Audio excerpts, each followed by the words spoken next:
Yeah, Luis, this story sounds very similar. I'm a shareholder of Redfin, and Redfin has done a lot of similar moves when it comes to adding on mortgage services and title services and all those sorts of things adjacent to their business to layer on to their core brokerage product.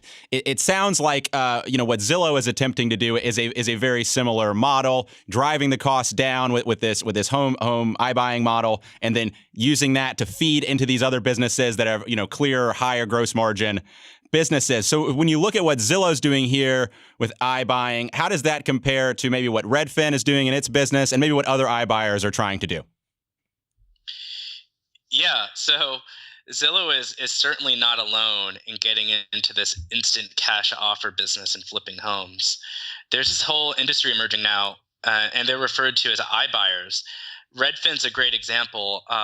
Redfin has this product called Redfin Now, where it's a lot more limited in scope. They're in fewer markets, but they're essentially doing a similar thing in terms of providing instant cash offers and then turning around and trying to sell homes for a slight profit. And Redfin is actually already in some of these ancillary businesses like mortgages and title. So they seem to have a similar game plan. Although Redfin's definitely a little bit of a different animal because they also have an online brokerage platform where they charge a reduced brokerage commission to do that agency process through their online platform. And they have some interesting things going on too. Interestingly, you could pay an additional 1% on top of your brokerage commission to Redfin, and they will offer something called concierge listing, where Redfin will actually come and stage your home, host an open house, and basically run the whole process of selling a home for you. Um, or if you're a Redfin customer and you just want to go ahead and just sell your home to Redfin, similar to Zillow, they'll offer you, if you qualify, a cash offer, and they'll charge you a 7% transaction fee for that.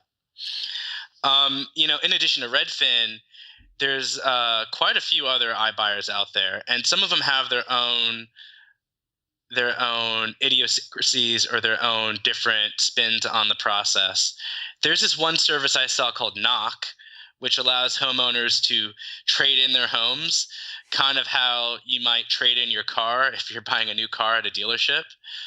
There's this other company called OfferPad, which is backed by Blackstone, and they've raised quite a bit of money. I think something like 400 or 500 million dollars.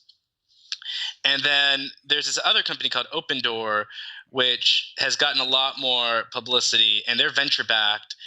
And they're reported to be spending something like $4 billion a year at this point purchasing homes. So they're a pretty big player. And I believe they've actually partnered with Redfin in a few markets. Hmm.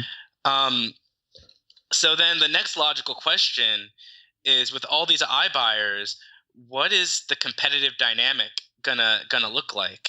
And there's a few cities where there's already a few different iBuyers competing with each other, and you have to think that some iBuyers are probably going to be a little bit more aggressive in bidding for homes, and that could put downward pressure on their ability to flip the homes for a profit.